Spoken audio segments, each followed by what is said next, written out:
You know what I found? I found a good way to lose your passion. I found a good way to lose your passion.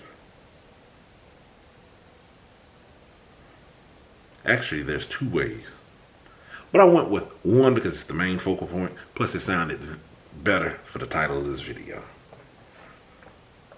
You know one good way to lose your passion? You know? Is to get caught up in your passion so much that you get burned out. That's the first way. And before it slips my mind, because that's good at doing that in these videos, and I'm stubborn and I'm not going to write anything down. The second way to lose your passion is to let somebody kill it for you. So keep that in mind. First good way, the main way to lose your passion is to get ate up, swallowed up by it.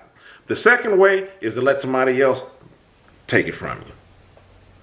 Be a killjoy. Let's talk about that first instance, the main thing of what I'm talking about. When it comes to your passion, you have to know your boundaries just like you do with anything else. You got to know where to pick it up, put it down. You got to know where you end and it begins. And if it's something that's tied really close to the center of who you are, you got to know when you're able to turn that off. Do some awesomely encouraging recreational things. You got to know when to dial that back. Because passion can swallow you whole. I found that out in many things that I've done. Vocations that I've had, that I've really been about I'm going to leave it like that. Vocations that I've had to where you're just really indulging in it and you get burnout and it can make you despise what you're doing. I've experienced that, which I've mentioned this at least a few times in my videos, with doing my book and working on my other book. The videos, just everything that is the center of what I'm doing with Kilimanjaro LLC. You can do it so much to where it'll cause you to wobble. It'll cause you to lose sight of what you're doing, the reason why you're doing it. And even if you can come back up to that, it can just, it's burnout. It's no better way of saying it. It's burnout. Your passion can swallow you up. Not only that, we'll look at what I'm doing. And I've made several videos where I've talked about, on-screen camera, on-screen eyeing is different from the off-screen eyeing. With what I'm doing, with my passion and how I put forth my energy and what I'm doing. It can swallow me up from the standpoint of if I let the things that I'm involved in bite back without establishing boundaries, it'll swallow me whole. I can't do the same things that I'm doing on camera, off camera with every person, just thousands and thousands of times over. I can't do that. I don't have time for that. That's the reason why I've chosen a platform to do what I'm doing. Even before I've gotten on camera, even before I was pursuing my passion, it was lessons that I've learned the hard way on how people are just, people will come at you. They'll come at you for the way that's best for them, the way that they see fit. And you'll have people lined up to take whatever it is that you're offering. And some people know no limits. So if you have a passion that involves dealing with people, you still have to put that in its proper perspective. You have to deal with that appropriately. It's a great way to kill your passion. It's a great way to sour you by you not having an off switch to where you can dial that back and know what it is that you need. Okay, so you're a person that feeds into helping others and assisting others. Still no good. I've seen it to where people, just in that statement that I've said, they forego other things. They're giving in to the people that's around them so much because they're trying to help them. They're trying to be this good mother, good brother, good father, good sister, whatever the label is, good wife, good husband, whatever the title that you want to put on it. They're sickly. They're not going to the doctor. They're letting their health fall by the wayside. And in a lot of the instances that I'm thinking about, they're no longer here. What good did that do them? Yeah, you may have left an awesome impact for some of the people that's up around you. Some people might not be affected neither here nor there because that's just how certain people are. Certain people do use you or will use you for what you are or what you have, and you know, that's it. Some people you may have enabled them. But one of the things too that you could leave an impression with people on is boundaries that you have in place for the certain things that you do. So it allows you to keep doing what it is that you're wanting to do, whatever it is you're passionate. I'm really trying to generalize this because this could apply to a variety of things, not just what I'm doing here up on YouTube. It could be a job that you have where maybe you're aiding the public. It could be something where you're not dealing with the public at all, but it's a variety of things. So I'm really trying to generalize this so it can apply to you in the way that best suits you. But I'm going to go ahead and hit on topic 2.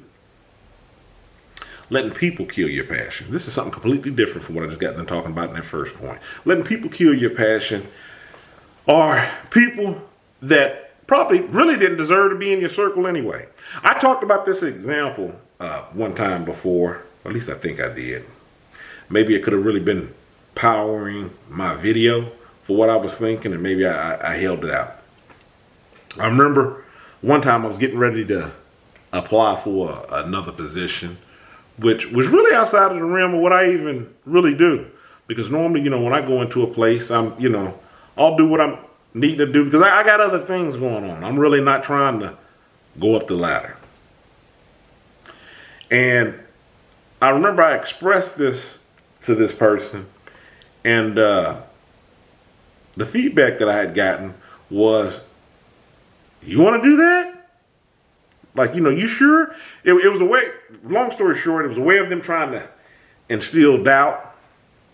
And even if they weren't trying to maliciously instill doubt, you have some people, they just they say some of the doggonedest things that really doesn't have anything, that there's really no reason behind what they're saying. So I actually had to check this person. I'm like, why would you say that? Not in that moment. What was so funny was when they had asked their question and they had posed it the way that they had done, and it played out and I didn't say anything, it seemed like everything went left that following day. And I ended up not doing what it was that I was doing. And then when I thought back on it, because I'm responsible for my own actions, of course, they weren't in the circle or the realm of the things that I was, doing. And I was just like, man, why would they even, seem like since they said that, things just went downhill. It goes to kind of show you too the power of speech. And I'm like, I don't know from the standpoint whether it sabotaged my thinking. Not that I'm just like that impressionable in the mind, but it goes to show that it does matter on who you have in your circle, the things that they're saying, because we all can fall prey to this stuff. None of us are immune to this. And I had to go back to this person, and I'm like, well, you know what? On what you said, what was your reasoning behind saying that? Because maybe you had a really good reason. I didn't see it, but opposed to just like checking you on it, like, hey, why would you say this? And, coming all off on them, this one particular type of website. Like, I just want to ask, why would you say that? They didn't even have a good reason. Well, yeah, one thing they said was, they was like, oh, that can be stressful. And I'm like, yeah, I know. Just working itself can be stressful. I mean, do you have anything better? This gets back to one of the examples I've used in another video when I said you have some people that they'll give negative input on things, and this is completely different from constructive criticism. They'll take away something negative from something that is seemingly so positive there's really no negative outcome, unless you want it to be. I'll go back to an example I remember my cousin had said one time. He was like, I wouldn't care if you just said that you had jogged to the mailbox. That might not have been something that you've ever been capable of doing. You jogging to the mailbox, what could I say negative about that? If you're sharing that with me, man, that's awesome. I'm going to cheer you on. His point being was, It's nothing negative to say about that, but you have some people to say, what are you telling me for? You jog to the mailbox. That's something I can do all the time. Hey, man, because of what I'm going through, it's not. This is the first time I've ever done it. Now I'm in this twisted battle with you, going back and forth on me jogging to the mailbox. Some people can be the point of contention. Some people can be, some people can just be that person up off in your life. And that was what I had to do with this situation with this person. So when I'm saying that I checked them, maybe I should really back it back up, because I don't want to come off like it's the standpoint of that this had become like a combative situation to where we were doing. I'm really talking really loosely with you all with me saying this. With me saying I checked them, I had to just stop them point blank, point blank, which was the next day, and ask, why would you say that? And I just let them talk. And I could tell as they were talking, they were backpedaling, they were saying all these type of things. I was like, okay, I just wanted to know. And then I got off the phone, and it was followed up by a text. I think X, Y, Z up about you. You've been through a lot. I didn't mean anything by it. This didn't. You know what you said, because I didn't say anything. So that's why I wanted to clarify with me saying that I checked them. So with all of this verbiage that you gave after, you already knew. You already knew. Just with me saying, why would you say that? And even, like I said, even if I'm not recalling it at all, they more than likely got the point of what I'm saying to you up off in this video. They had to have, with all the extra verbiage that they had given. Like I said, I know it was no more than maybe that sentence or two up on it, but it wasn't a big old long thing, because I didn't have anything to really add to it. So, like I stated, thinking about the topic of this video, a good way to lose your passion.